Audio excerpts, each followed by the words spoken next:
officials in the office. So moving on from prescription drugs, we'll talk about illicit drugs. So collecting illicit drugs and paraphernalia differs from office to office and sometimes state to state. Medical legal offices have the authority to collect these items, but they must have proper procedures for safe collection, storage, and destruction of illicit drugs.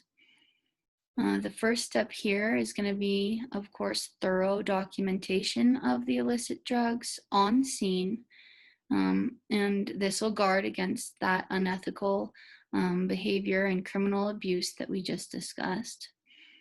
The second step is going to be properly collecting and sealing the item. And the third step is going to be securing them in a safe place, like we said with the barcode system, or putting them in a locked closet.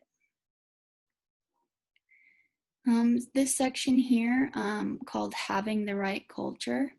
So basically, in law enforcement, there's often a culture that supports looking out for one another. You may have heard the term code of silence before with racial issues. That'll also branch out here in death investigation. This helps, this code of silence helps when considering the high stress environment that they work in. It may create a sense of community or brotherhood, but the problem arises when this culture keeps them from reporting unethical behavior. Another phrase you may have heard is the rotten apple theory. This presumes that bad behavior is individual. And the problem with this is that it may cause an organization to overlook systemic corruption that may be happening. Research shows the importance of frontline supervisors in condemning and reporting this kind of behavior. But unfortunately, direction from chief medical examiners or coroners may not be enough to uphold an ethical culture. So in order to maintain certification, professionals in death investigation must live up to these ethical codes. Some certifying boards and membership organizations that do this, they provide guidelines for certificates members must uphold depending on the setting. Forensic pathologists and physicians have their own guidelines to maintain licensure.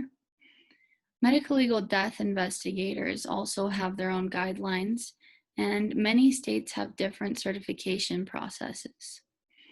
The National Organization for Certification in America is going to be the American Board of Medical Legal Death Investigators, ABMDI, and they are a nonprofit organization, and they're known as the gold standard for certifying medical legal death investigators.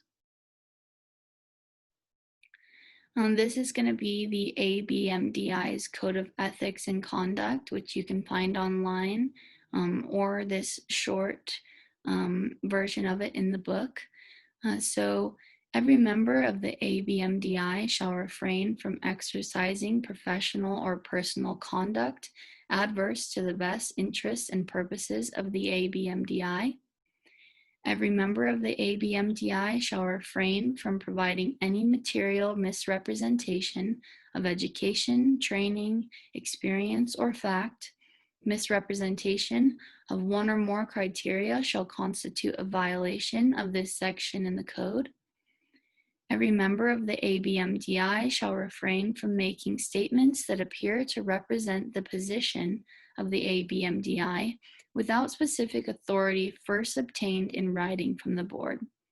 And then lastly, any member of the ABMDI who has violated any of the provisions in the Code of Ethics and Conduct shall be liable to censure or suspension, revocation of their certificate by action of the board. So the ABMDI that we just discussed certifies not only in the United States, but also for the armed forces. Most are case by case basis on what is unacceptable. And this is based on previous decisions. And that makes it difficult to determine if punishment is necessary or what punishment is necessary, just because they can't write down every specific violation and the punishment that should follow. So it's kind of made by the board, and they'll judge what needs to happen. But although that is a problem, creating a more specific code could create unintended consequences. And so membership organizations, they differ from certifying boards. Membership organizations have less of an ability to negatively impact individuals continuing to work in the field. Professional organizations like NAME and the IAC and me can remove the individual from the organization, but not necessarily the field.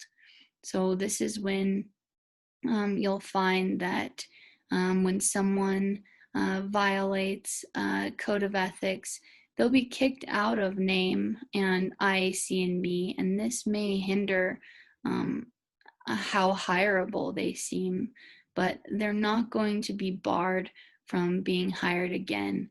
And this is a problem where people who have made violations in the past just continuing to move jurisdictions or states in order to keep their position in the field. And that will be it.